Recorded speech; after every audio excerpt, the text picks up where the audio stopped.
ஸ்ரீமதே ராமானுஜாய நமக. ஸ்ரீமதே நிகமாந்த மகாதேசிகாய நமக. ஸ்ரீமத் அழகிய சிங்கர் திருவடிகளே சரணம்.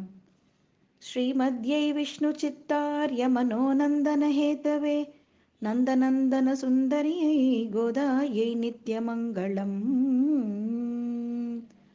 திருப்பாவை பாசுரம் 23. மாரி மலை முழஞ்சில் மன்னி கிடந்து உறங்கும் சீரிய சிங்கம் அறிவுற்று தீவிழித்து வேரி மயிர் பொங்க எப்பாடும் பேர்ந்து உதறி மூரி நிமிர்ந்து முழங்கி புறப்பட்டு போதருமா போலே நீ பூவை பூவண்ணா உன் கோயில் நின்று இங்கனே போந்தருளி கோப்புடைய சீரிய சிங்காசனத்திருந்து யாம் வந்த காரியம் ஆராய்ந்து அருளேலோ ரெம்பாவாய். திருப்பாவை 23வது பாசுரம். மிக மிக விசேஷமான பாசுரம்.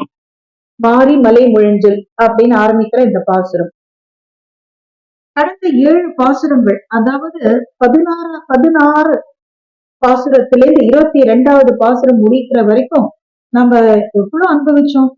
நோம்பு நோக்கும் பெண்கள்லாம் எல்லாம் அவ ஒவ்வொருத்தரையா எழுப்பி கடைசியில எல்லாம் நந்தபவனத்துக்கு அவரோட திருமாளிகை அடைந்து அங்குள்ள வாயிற் காப்போன், அப்புறம் அந்த மணிக்கதவம் அதை காத்துட்டு இருக்கவன் ஒவ்வொருத்தரையா அணுகிறா. அப்புறம் நந்தகோபனை பாக்குறா, யசோதைய வேண்டிக்கிறா, பலராமனை எழுப்புறா, கண்ணனை எழுப்புறா, எல்லோரும் எழுப்புறா. அப்புறம் நப்பினியை எழுப்புறா. இப்படி ஒவ்வொருத்தரா எழுப்பின்னு வரா. எழுப்பின்னு எல்லார்கிட்டையும் பேசுறா. ஆனா இப்ப வரக்கூடிய பாசுரங்கள்ல பார்த்தா கோபிகைகளுக்கும் கண்ணனுக்குமே அவ இந்த 2 பேருக்கும் பரஸ்பரம் என்னென்ன உரையாடல் நடக்கிறது அப்படிங்கறத நாம இப்ப அனுபவிக்க இருக்கிறோம். இந்த பாசுரத்துல முக்கியமா கண்ணன் என்ன பண்றான், பள்ளி அறை உள்ள இருந்தே பேசுறான். பெண்களே, நான் உங்களுக்கு என்ன செய்யணும்னு நீங்க எதிர்பார்க்கிறேன், என்ன எந்த காரியத்தை உத்தேசம் பண்ணி என்கிட்ட வந்திருக்கள் அப்படின்னு உள்ள இருந்தே குரல் கொடுக்கறான். உடனே இந்த வாசல்ல நிக்கிற தோழிகள்லாம் சுதாரிச்சுண்டாலாம். பாத்தியா, நம்ம வந்த காரியத்தை நாம இங்க இருந்தே சொன்னா அவனும் அதுக்கான பதில உள்ள இருந்தே சொல்லுவான், வெளியில வரா மாதிரியே தெரியல. அதனால அவ சொல்றா, கண்ணா, நீ உன் படுக்கையை விட்டு வெளியேறி சீரிய சிங்காசனத்தில் நீ அமரணும். நீ அப்போதுதான் நாங்க எந்த காரியமா வந்திருக்கோம்னு உங்ககிட்ட சொல்லுவோம். அது நீ ஆராய்ச்சி எங்களுக்கு நீ அருள் பாலிக்கணும் அப்படிங்கிறா. இந்த பாசுரத்துல கண்ணை எப்படி எழுந்துக்கணும், எப்படி வர வேண்டும், எப்படி நடக்கணும், எதுல அமரணும் அப்படின்னு இந்த பெண்கள் தங்களோட அன்பனாலையும் அந்த உரிமையினாலையும் கண்ணன் கிட்ட அதை தெரிவிக்கிறா. இது மழைக்காலம், மாரிக்காலம். அப்ப அங்க ஒரு ஒரு காட்சியை நம்ம பார்க்கணும். ஒரு மலை இருக்கு, அதுல ஒரு தொகை, அந்த தொகையில ஒரு சிம்மம், அந்த சிங்கம் தூங்கி கொண்டிருக்கு. இப்ப மழை காலம் முழுவதும் அந்த சிங்கம் அந்த குகைக்குள்ளேயேதான் இருக்கும். இந்த மழை காலம் முடியற வரைக்கும் அந்த சிங்கம் வேற இடத்துக்கே போகாது. மலை குகையிலேயே அந்த மலையோட மலையாவே அது ஒட்டின்னு இருக்கும். இப்ப இந்த மழை காலம் முடிஞ்சுடுத்து.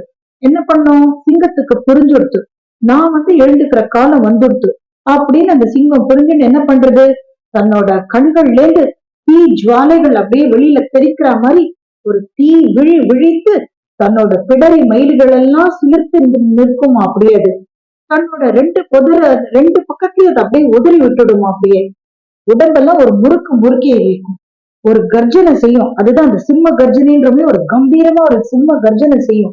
அப்புறம் கம்பீரமா நடந்து வெளியில வரும்.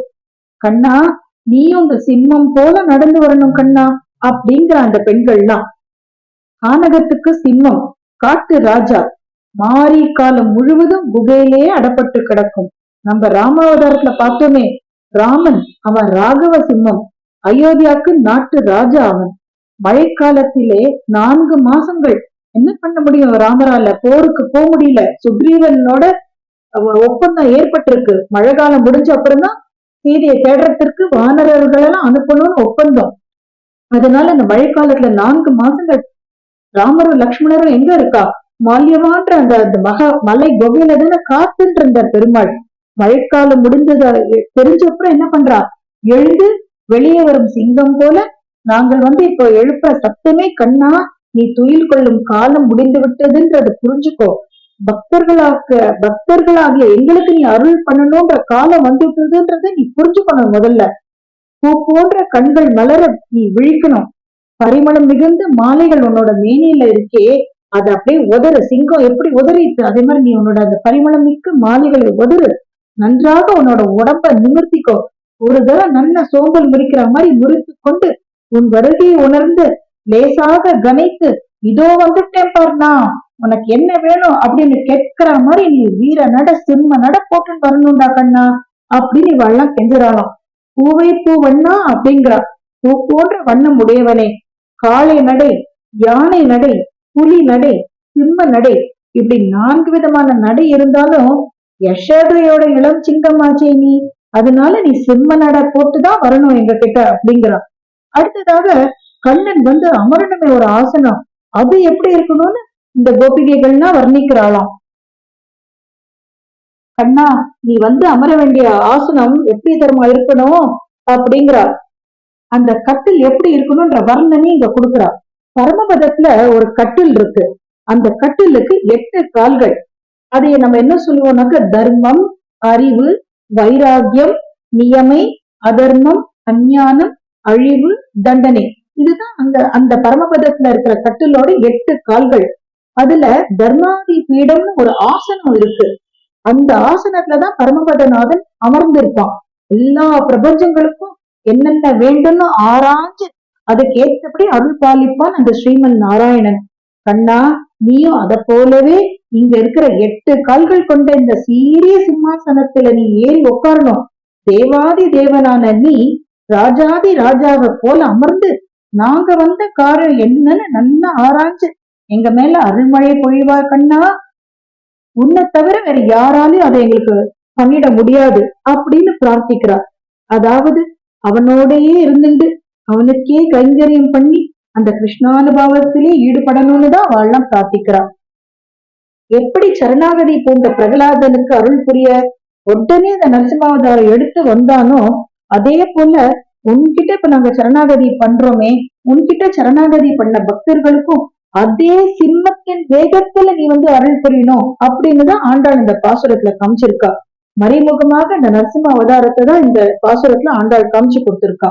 எம்பெருமானோட திருவடி கீழே புகுவதென்றே நமக்கு குறிக்கோள் அப்படின்ற நிலைக்கு இந்த ஜீவாத்மாக்களை கூட்டின் போற தத்துவம் தான் இந்த பாசுரத்தில் காட்டப்பட்டுள்ளது. ஆக இந்த பாசுரத்தில் காட்டப்பட்ட திருநாமங்கள் பூவண்ணா, நரசிம்மர். ஸ்ரீ ஆண்டாள் ரங்கமன்னா திருவடிகளே சரணம்.